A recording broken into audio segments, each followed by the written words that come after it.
In a world obsessed with being seen, there are still people who choose to disappear. They scroll quietly, like shadows moving through light, watching, listening, but rarely showing their face. No selfies, no stories, no proof they were ever there.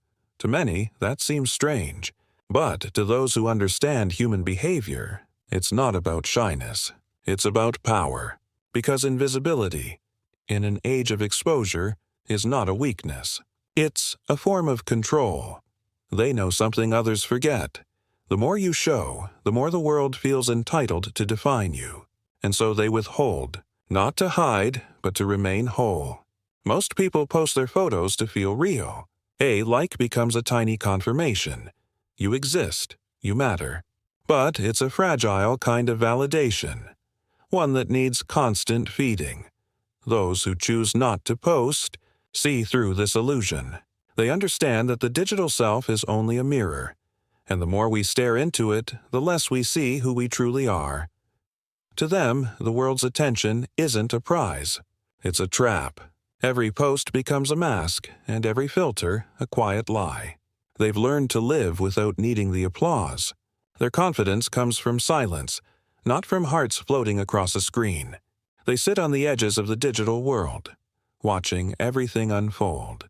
They see the patterns others miss, how people chase attention, how they mold themselves for approval, how they lose authenticity one post at a time.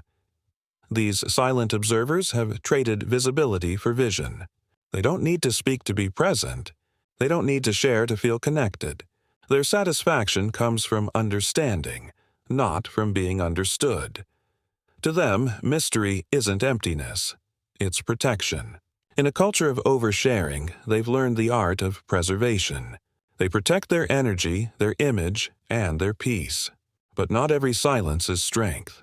For some, it's fear. A fear of being misread, misjudged, or misunderstood. They know that the internet doesn't see people. It sees projections. A single image becomes a story that never happened, a meaning that was never intended, and so they retreat, not out of arrogance, but caution. They've seen how quickly judgment spreads, how easily beauty turns into comparison and confidence into criticism. They've learned that once you're visible, you stop being fully yours. Your face belongs to the crowd. Your smile becomes public property, so they choose silence, because silence cannot be misquoted. There's a strange freedom in being unseen. When no one's watching, you stop performing. You start living. People who don't post their photos often experience moments differently, not as content, but as life. A sunset doesn't need a caption. A memory doesn't need validation. They live in real time, not in timelines. Their self-worth isn't built on algorithms. It's built on awareness. They understand that the most authentic moments are the ones too sacred to share. And sometimes the most beautiful faces are the ones the world never sees.